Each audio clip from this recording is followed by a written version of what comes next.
meus alunos, alguns colegas de ministério e os estudantes da Bíblia em geral querem saber como eu faço para ler os 3 primeiros evangelhos. Qual o método que uso nessa leitura? Quais os procedimentos que ajudam na leitura dos evangelhos sinóticos? Pois bem, neste pequeno vídeo eu apresento uma das ferramentas que julgo como indispensável para a leitura dos 3 primeiros evangelhos. Trata-se da comparação sinótica. Chamamos os 3 primeiros evangelhos, Mateus, Marcos e Lucas, de evangelhos sinóticos. Sinótico quer dizer olhar junto com, ler na mesma perspectiva, isto é, olhar a vida de Jesus sob uma ótica comum. O que é a comparação sinótica? Comparação sinótica é um método ou procedimento que utilizamos para comparar um episódio do ministério de Jesus que aparece em 2 ou 3 dos evangelhos sinóticos. Nos evangelhos, há determinados textos que aparecem nos 3 primeiros evangelhos: Mateus, Marcos e Lucas. Neste caso, Marcos deve ser o ponto de partida para a comparação. Mateus e Lucas devem ser comparados com Marcos.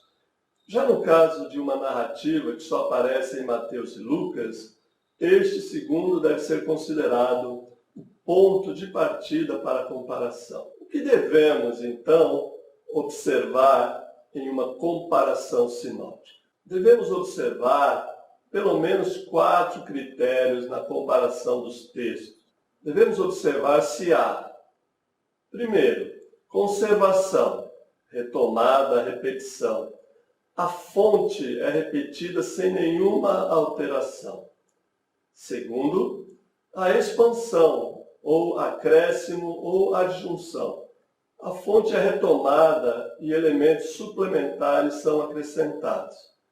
Terceira é a omissão, é a retirada ou supressão. A fonte é retomada e alguns elementos são omitidos. E quarta, a alteração, mudança ou modificação. A fonte é retomada e alterada de forma mais significativa.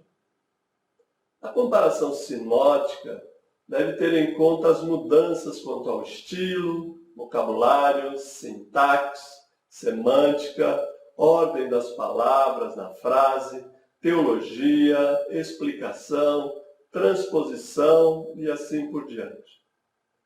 Neste vídeo vou fazer a comparação sinótica com o texto em português, mas com a diagramação acompanhando a sinopse grega dos 4 evangelhos segundo Kurt Aland.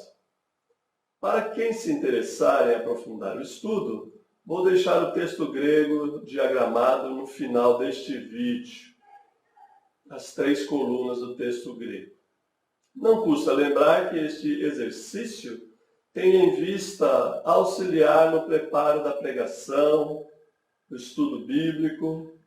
Por isso, nós propomos o tema Metanoia, 7 lições que podemos aprender do chamado de Mateus, ou Levi, segundo a narrativa de Mateus 9, de 9 a 13.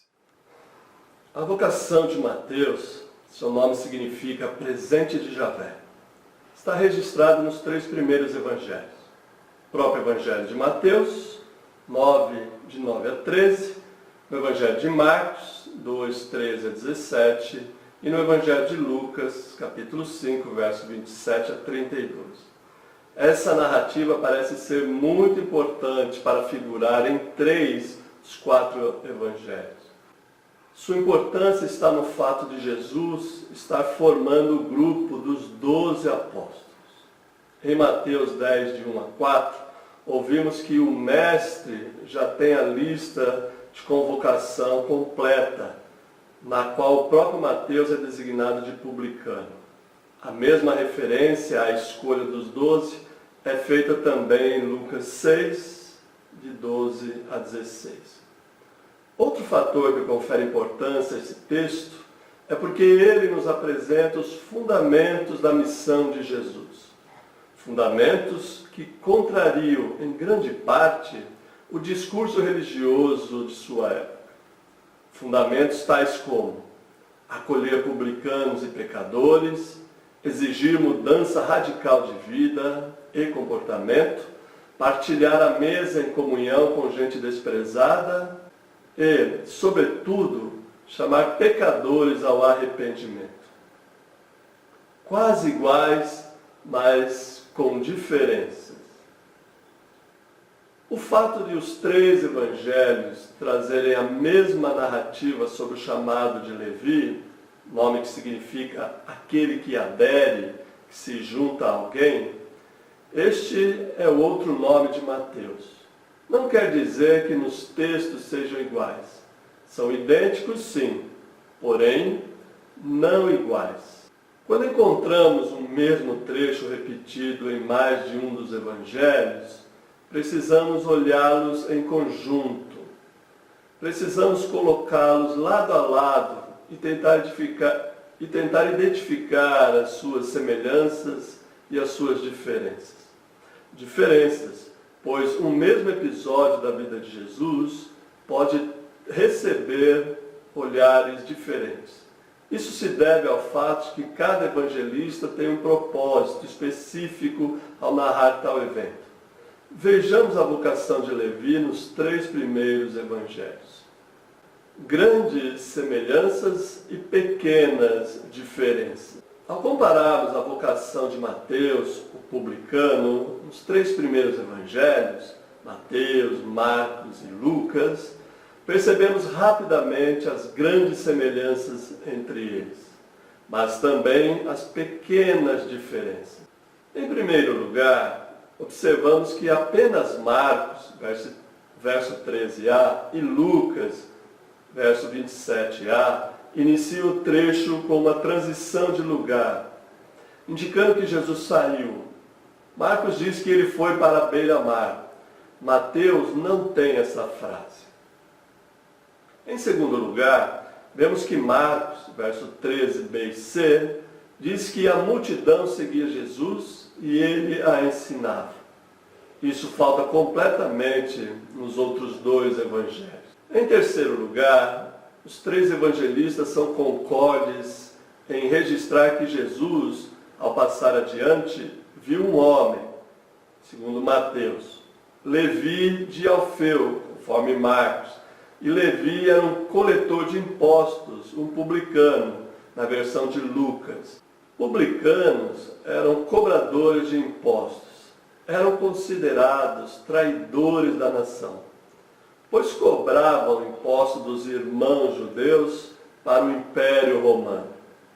Na linha seguinte, o Evangelho de Mateus assinala que tal homem se chamava Mateus. Em quarto lugar, os três evangelhos assinalam a ordem do mestre para que Levi o seguisse. Ele se levantou e seguiu a Jesus. Verso 9c. Marcos, no verso 14b, é idêntico a Mateus. Lucas, todavia, acrescenta a expressão deixando tudo, no verso 28. Em quinto lugar, eles são unânimes em apontar que Levi ofereceu um jantar, e entre os convidados estavam Jesus, seus discípulos e muitos publicanos e pecadores. Verso 10. Com poucas palavras diferentes e poucos detalhes dissemelhantes na ordem das palavras, Marcos, verso 15a, e Lucas concordam com Mateus. E somente Lucas troca a palavra pecadores por outros. Verso 29. Pecadores designava uma série de pessoas que não viviam de acordo com as leis de pureza da religião judaica daqueles dias. O mesmo Lucas acrescenta no verso 29 duas vezes a palavra grande, grande festa e grande multidão. Ele troca ainda a expressão com Jesus e seus discípulos, que aparece em Mateus e Marcos, pelo mais econômico com eles. Em sexto lugar, os evangelistas registram que os fariseus, os religiosos, fazem uma pergunta aos discípulos de Jesus, verso 11. Marcos difere de Mateus e Lucas, ao dizer que eram os escribas, os entendidos das Escrituras, dos fariseus, verso 16a. Lucas, por sua vez, diz que eram os fariseus, os religiosos, e os seus escribas, expertos na lei, que murmuravam contra os discípulos. Verso 30, parte A. Em sétimo lugar, enquanto Marcos tem a pergunta com o publicano, os cobradores de impostos, e os pecadores, toda sorte de gente que não se enquadrava nos padrões religiosos da época, em uma palavra ralé, gente de má fama, come com ele, verso 16b. Mateus acrescenta a expressão mestre de vocês. Lucas, por sua vez, aduz a palavra bebeis. Na época de Jesus, comer e beber à mesa com alguém significava colocar-se no mesmo nível que tal pessoa. Em oitavo lugar, os três expressam a resposta de Jesus aos fariseus praticamente palavra por palavra. Mateus 9:12, Marcos 2:17a e Lucas 5:31. Em nono lugar, há nos três evangelhos um complemento na resposta do Mestre. Não vim chamar justos, e sim pecadores. Verso 13b. Marcos tem praticamente as mesmas palavras de Mateus. Porém, Lucas acrescenta a expressão ao arrependimento. Verso 32b. Grandes diferenças.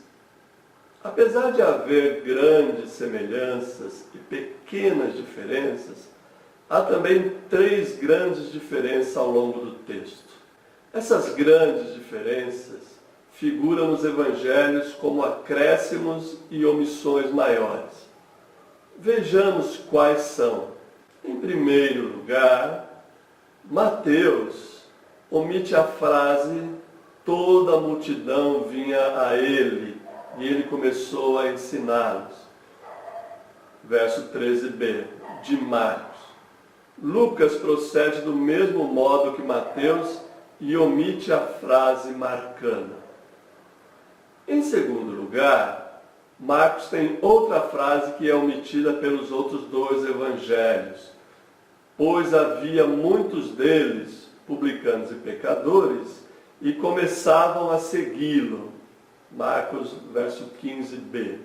Isso falta completamente em Mateus e Lucas. Em terceiro lugar, Mateus acrescenta a frase: vão aprender o que significa misericórdia quero e não sacrifício. Verso 13a. Mateus intercalou essa citação de Oséias 6,6 no meio da resposta de Jesus aos fariseus. Somente o primeiro evangelho tem isso. Falta a Marcos e a Lucas. O versículo inteiro de Oséias 6,6 diz: pois prefiro a misericórdia e não o sacrifício, o conhecimento de Deus mais do que holocaustos. Tendo visto as semelhanças e diferenças, as mudanças, as omissões, os acréscimos de Mateus e Lucas ao texto de Marcos, vejamos as 7 lições que podemos tirar dessa análise. Aprendendo com o texto. A vocação de Levi transforma completamente a sua vida e realidade. O seu chamamento desencadeia uma série de consequências que podem ser vistas quando comparamos os 3 evangelhos que registraram o acontecimento. 7 lições preciosas da metanoia nós podemos encontrar nessa comparação sinótica. Primeira lição. Notamos o grande interesse de Jesus em instruir o povo. Marcos 12, 13b, frisa que ele ensinava a multidão que o cercava. Observemos que as pessoas estão como ovelhas sem pastor, desencaminhadas e perdidas. Esse povo não tinha mais esperança de ser guiado pelos religiosos, os fariseus, e pelos expertos em escritura, os escribas da época. Segunda lição, percebemos que, assim como Mateus, o publicano, todos nós temos um passado. Levávamos nossa vidinha na toada do acaso. Estávamos assentados em nossa zona de conforto, sem nenhuma preocupação com o reino de Deus. Vivíamos distantes de Deus e de sua família. Fazíamos parte da multidão desencaminhada. Éramos contados entre os pecadores e doentes que necessitavam de arrependimento. Terceira lição. Ouvimos o imperativo, segue-me. Então a voz do mestre Galileu atravessa nossos tímpanos, percorre nosso ser e toca nossa alma e coração. Como Levi, nós aderimos ao seguimento de Jesus. E também como ele, nós deixamos tudo por causa da boa nova. Esse é um chamado para pessoas necessitadas, pecadoras e doentes. Uma palavra para todos nós. Uma vocação que exige uma resposta resoluta e radical. Arrependimento ou metanoia. Palavra grega que significa basicamente mudar a mente. Daí dizemos mudar a atitude ou mudar a direção. Quarta lição. Vislumbramos uma comunidade inclusiva.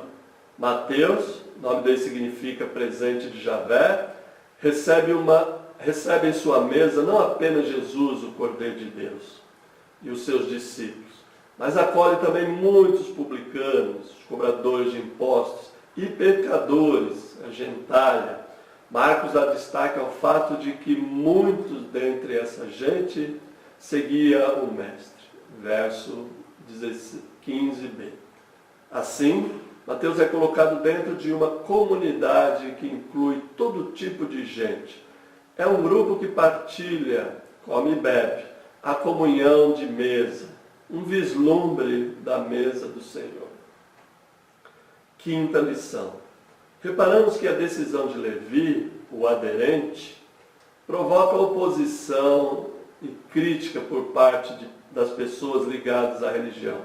Questionamento dos legítimos representantes de Deus e sua palavra vai em direção ao comportamento reprovável de Jesus e depois de seus discípulos, até atingir todos que estão reunidos em torno do Mestre. A censura é justamente pelo tipo de pessoas que estão à mesa em comunhão. Sexta lição. Entendemos pelos evangelhos que não precisamos nos preocupar em dar resposta às críticas e censuras. Apesar de os religiosos se dirigirem aos discípulos, é Jesus quem toma a palavra e dá uma resposta à altura. Médico é para os doentes e não para os saudáveis. O Mestre deixa-nos a sua palavra para fazermos frente à oposição. Sétima lição, e não por último, compreendemos que a vocação para o reino de Deus não passa pela religião. Holocaustos e sacrifícios não são bem-vindos à comunidade de seguidores de Jesus. Os religiosos que leiam melhor as Escrituras, porque elas dizem, pois prefiro a misericórdia e não o sacrifício, e o conhecimento de Deus mais do que holocaustos, conforme Oséias 6,6. Religião não é o mal necessário, é apenas o mal. Religião só atrapalha o seguimento a Jesus. Portanto, nada de misturar a adesão aos ensinos do Mestre com o cumprimento de regras religiosas. Conclusão. A comparação da narrativa dos chamados de Mateus, Levi, nos três evangelhos, nos aponta para as consequências de seguir a Jesus. Os textos nos trazem à memória o fato de que todos nós temos um passado e que esse passado nós o deixamos para trás quando aderimos ao imperativo de Jesus, segue-me. Aprendemos também que outra consequência de obedecer à voz do Mestre é que somos colocados dentro de uma comunidade inclusiva. Um grupo que reúne pessoas pecadoras e doentes e que oferece a comunhão de mesa a todas elas indistintamente. Claro que isso gera outra consequência no seguimento de Jesus. Oposição, crítica e censura por parte daqueles que se julgam íntimos de Deus, os justos, mas são, na verdade, adeptos cegos de uma religião. O bom é que o Mestre se antecipa em dar resposta a eles. E nós ainda temos essa resposta nas palavras dos Evangelhos. Como percepção final, recebemos a palavra dos Evangelhos como uma palavra de salvação. Palavra de salvação dirigida a nós, pecadores. Pois os que se consideram justos não têm necessidade dela. Entretanto, nós, pecadores, sim. O chamado de Jesus ao seguimento do seu Evangelho pode ser resumido na única palavra que Lucas acrescentou ao texto de Mateus e Marcos, lá no final da perícope do trecho, a palavra arrependimento. É isso, metanoia, as 7 lições que podemos aprender no chamado de Mateus Levi, segundo Mateus capítulo 9, verso 9 a 13. Como disse no início, eu vou deixar com vocês o texto grego diagramado conforme a sinopse de Kurt Aland, para o posterior aprofundamento daqueles que querem continuar estudando esse texto. Se você gostou, compartilhe esse texto, essa mensagem com outras pessoas. Obrigado.